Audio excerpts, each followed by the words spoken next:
soon as it pops up, then I will. Great. Okay, very welcome, Margra, to your Primaria Caucus for 2021 and 2022. I hope that you are nice and calm. You can take a nice big breath for me, and then we can get going. So how it will work is you'll have 6 minutes to do your speech once I finish explaining this. And then when you have 30 seconds left, I'll put my camera back on, and then you know that you can finish off with your speech. And then after that, we'll have your Q&A session, and I'll explain all of that when we get to it. So you are more than welcome to start your speech whenever you are ready. Okay, thank you so much.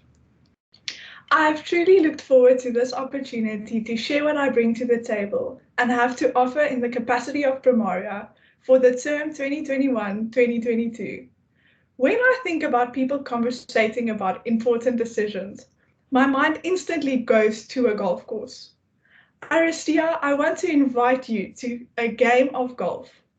Walk the fairway with me and give me the opportunity to share my plans and passions with you. Today, I am not overdressed, but I rather come authentically as the Marge you all know, standing firm in who I am. Before I look to the future, like any good investee, I would like to give account of how I treated the investment of the 2020 Aristia voters through my House Committee term. Our Primaria, Kali, entrusted me with 3 portfolios, namely Alumni, the Newcomers Committee, and Virtual Engagement. Alumni Relations gave me the opportunity to build a strong relationship with the SU Alumni Relations Division and our Aristia Alumni Network. The Alumni Relations portfolio also gave me the opportunity to learn more about our history, build valuable relationships, and gain experience in managing these engagements. I focused on honoring our graduates and their hard work and their contributions to Aristia. I also reconnected 38 of our alumni by creating a community page and group on the networking platform LinkedIn. I also had a lot of fun organizing the Ceramic Cafe gathering, which was one of the first events open to all alumni. With my cherished Newcomers Committee, I gave 49 newcomers the opportunity to grow and develop their skill set through and within Aristia, something I don't think many people would have had the courage to do. After interviewing each candidate, I split them into 2 groups, the board and 10 divisions, each having a team leader.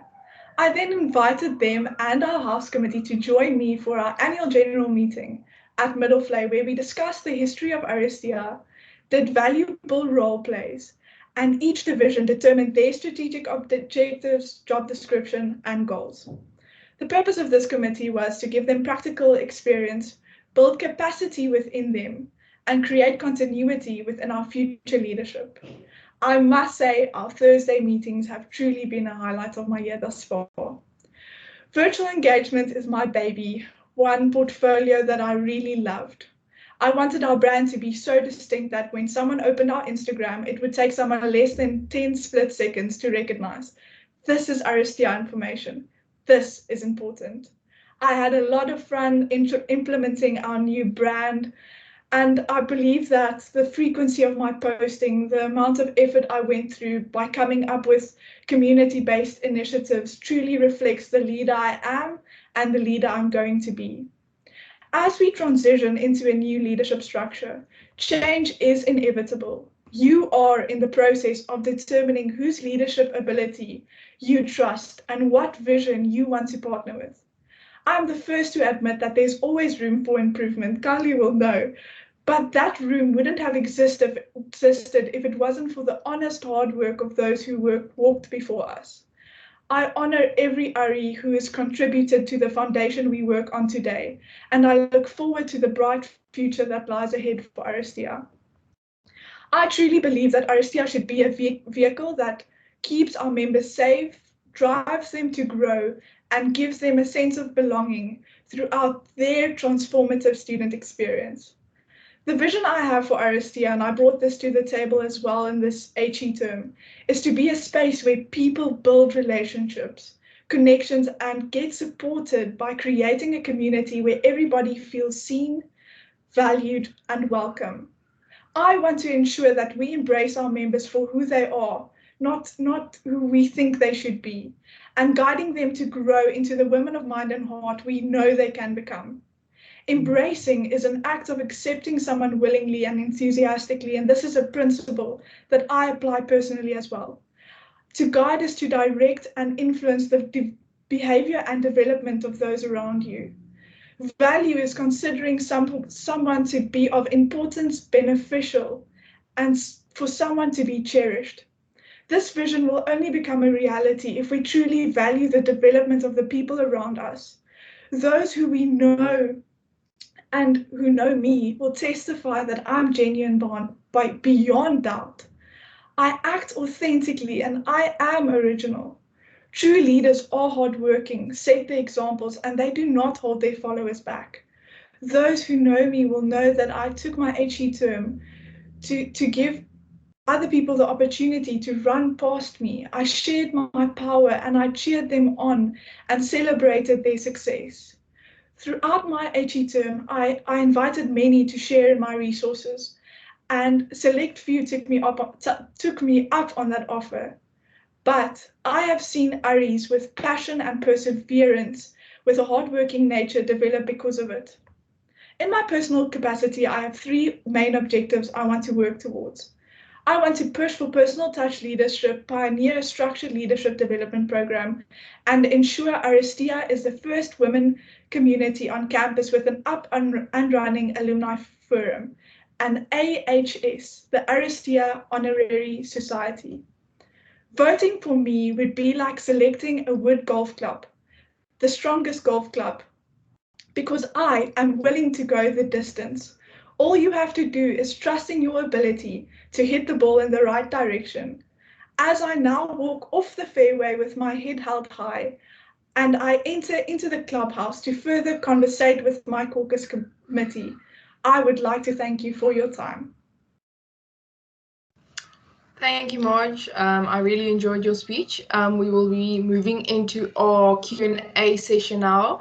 So your Q&A session will be 10 minutes once we've asked you the first question, and you will have 2 standardized questions that we'll ask you in the beginning, and then after that, depending on how fast you answer the questions, you'll have a couple of questions from the panel and from the house. So I'm going to give over to Joss to ask you your first question.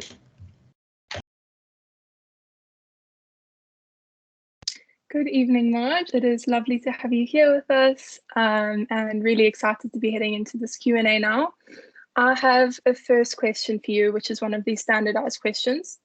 So the criteria for Primaria is that you have served as a mentor or on the House Committee the term before. Yes. This year, all 3 of our Primaria candidates have been on the House Committee, and now you are standing again. In what way will you be able to do a better job next year than you did this year? Okay, so as you know, I stood for Primaria last year, and I think what makes me stand out after this year, I really gained a lot of experience. Like I highlighted in my speech, I had a lot of fun with the portfolios that were given to me. And I think one of the main skills I learned this year is working in a team. I think Primaria, a lot of people look to you for the answers. And with the newcomers committee, I experienced what that feels like. And it's not always easy. Like Kylie was the only Primaria or the only person on our HE with experience. And she mentions a lot how frustrating it is when everybody looks to you for the answers. And I think because I've already been on a HE where I didn't know the answers to any questions and only one person had the answers, I will be able to have a lot more compassion with the people who don't know what's going on. And I think the one thing with experience is you're able to have compassion. If you don't have understanding for what people are going through, you cannot help them.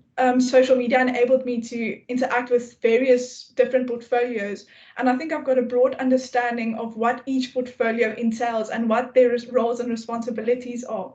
And what's nice about being friends with the candidates as well, you get a different dimension, or being friends with your House Committee members, you experience a different dimension of that portfolio. You see the hard work that goes into it. And I think that's really important for Primaria to have, is understanding and the knowledge and insight to be able to give guidance on the way forward. Thank you very much. So thank you. Knowledge, do you have a question or?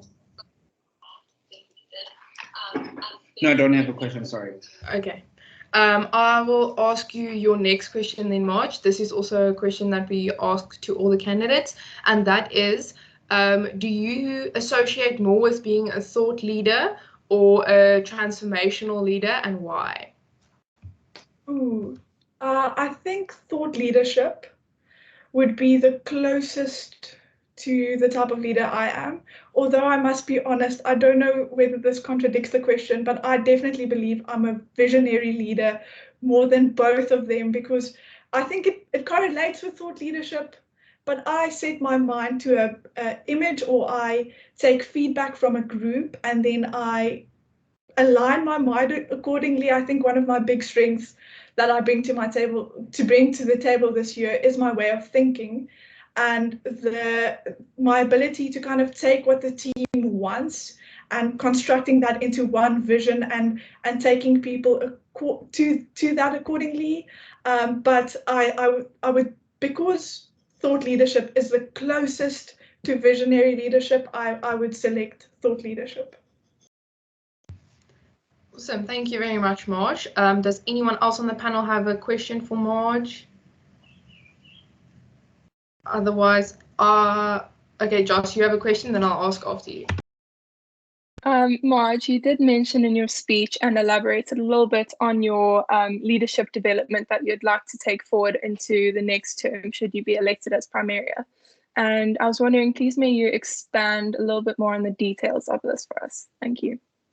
Okay, I do sincerely apologize. I definitely ran out of my 6 minutes. I was planning to expand a bit more about that in my speech. So my human resource management degree equipped me to be able to build on the leadership development foundation that was set this year. Carly pushed really for our committees. You must develop the leadership of your committees. But what I would like to do is to kind of create a program that you set out beforehand with 4 activities per level, a level per semester, and really giving the ARIs to keep each other accountable to the things that they learn in these sessions. I would like to focus on self-leadership. I think we cannot be leaders if we can't lead ourselves. Definitely communication skills. I think with House Committee this year, I just learned that even though I'd been through extensive management training and through the USB, I still lacked communication skills. And I think it's important to be able to know what temperaments you are dealing with. I will also like to focus on professional speaking, because a lot of our degrees don't actually equip us to be able to speak in front of people. And it's nice to practice, because if you don't stand for House Committee, you never practice how to answer questions. And one thing I would also like to bring in with the leadership development program, I do understand that I have limited time as Primaria, so I will create a leadership development committee of people that are passionate about leadership development.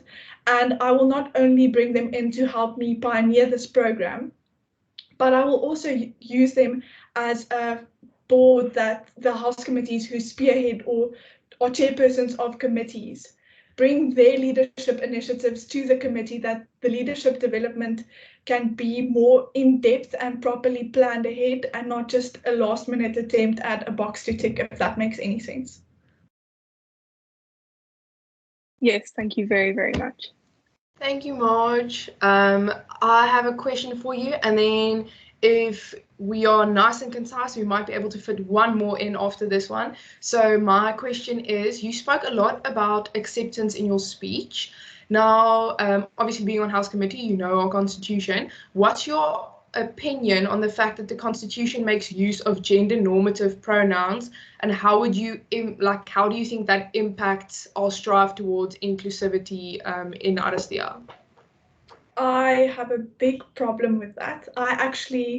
I went through my notes for the House Committee camp last year, and one of the things I really wanted to do is to bring inclusive language in.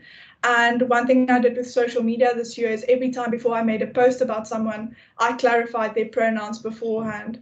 I think with social media, I kind of showed my determination to being inclusive, especially with non-binary language, making sure that we never put someone in a box.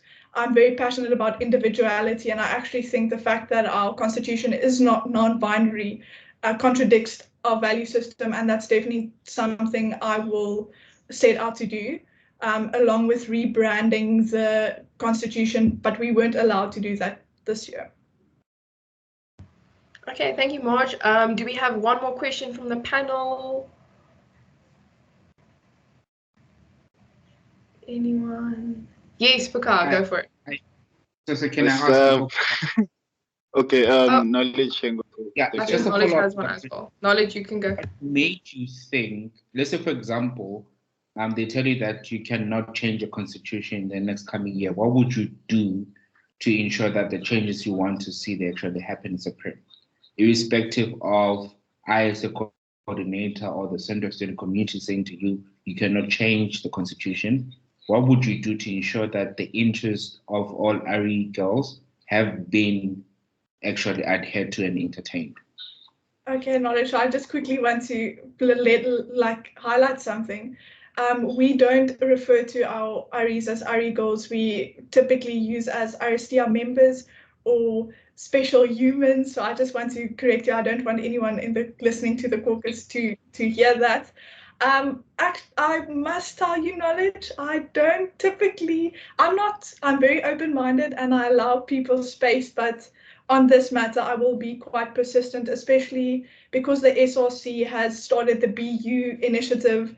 I think if I go through proper channels, I will get it motivated for us to change those pronouns. But if what you're actually trying to find out is whether I'd go further than changing the constitution, is I will definitely make sure that we bring in initiatives on our social media and in our leadership development program to give people more understanding about why it's important to value individuality.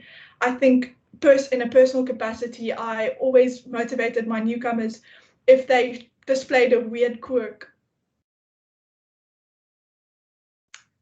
Thank you everyone for your time. It was lovely chatting to you.